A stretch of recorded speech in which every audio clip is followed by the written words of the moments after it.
Hamil. What comes first, the chicken or the egg? Between peace or performance, is it better to have peace through performance or performance through peace? I vote we engage in the latter. Performance through peace. Here is why.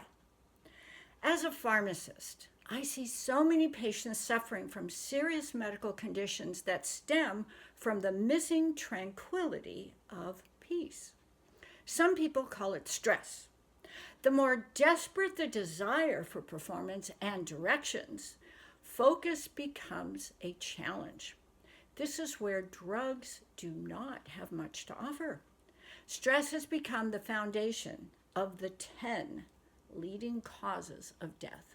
That is the entire point of this message. We can all go home now. But first, let's look at some examples. With all the resources we have, the United States is sicker and has the highest level of medical expenses than any other country in the world. Several years ago, I went to South America with the Oceanic Society to study the reproductive patterns of the sea turtles. We were in the country of Suriname, just north of Brazil. Since turtles lay eggs at night, one of our research days was spent with the family engaging in conversations through a translator. After asking these gracious people lifestyle questions, one of our members wanted to know if this indigenous family had any questions about our life as Americans. The matriarch of the group said, "No." Our group of 12 were stunned. How could they say that? We asked the translator to inquire, why not? The answer that came back was, "Oh, we know all about what life as an American is like. We go to the movies." We were shocked. American life was just too complicated for them and stressful. Filling prescriptions, I see patients on maintenance medications get sicker and sicker. One medication leads to another, but the thinking or lifestyle that got them sick is not addressed. Like running over a pothole with your car, if the alignment is not corrected, tires wear out faster. Here is an example. A patient came into the pharmacy to refill a prescription. He had been in the hospital suffering from a sore throat. The doctor suspected an infection and gave him antibiotics that would fight the most likely bacteria. After 7 days of treatment, swelling in his throat had diminished, but the burning was still there. A throat culture was negative.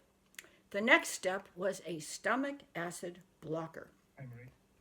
In addition to the burning, the patient also had a throat tickle that kept him coughing all night. A cough suppressant was added, but things were getting worse. I had to ask this patient, "How are you doing with the stress in your life?" He said, "It is so difficult for me to sleep at night. I am stressed out over finances, and being so sick and tired is just not helping." He had already stopped taking all his medications.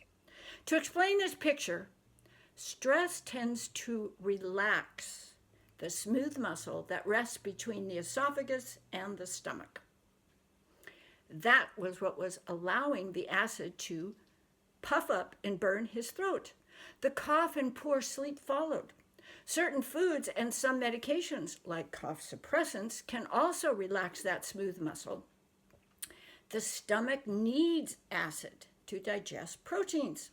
With an acid blocker, the stomach recognizes the missing acid and just makes more. This requires higher doses of medication over time. Meanwhile, proteins are incompletely digested.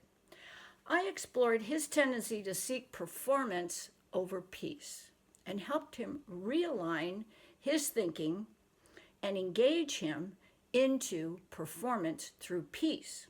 Soon things turned around for him, and his health improved without needing additional medications. I could identify with this man's condition because I had been in that same stressful place several years before.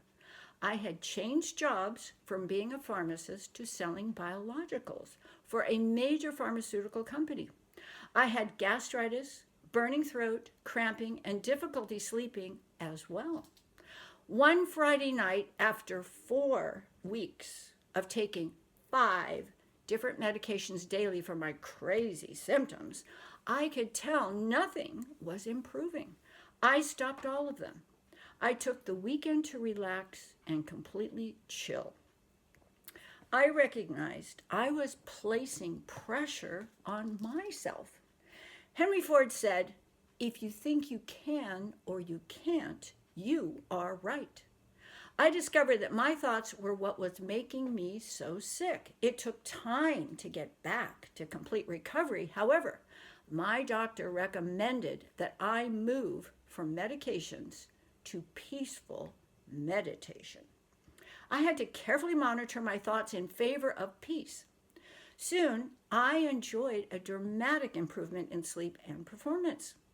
After years of maintaining my thought life, I continued to enjoy medication-free health and carefully educate, encourage, guide, and support others to do the same. Thoughts that steal our peace impact our performance, which continues to steal more peace. It became a vicious cycle, and yet we have a choice to choose. Choose peace. Engage in peace. Medications can help during the turnaround. However, without our own thoughts of peace, medications will lose their impact. Let peace dwell in your heart by guarding the portal of your mind. This is one of the best guidelines for the beginning of stress management. Then, watch your performance escalate. With all that needs to be done, choose performance through peace. Thank you.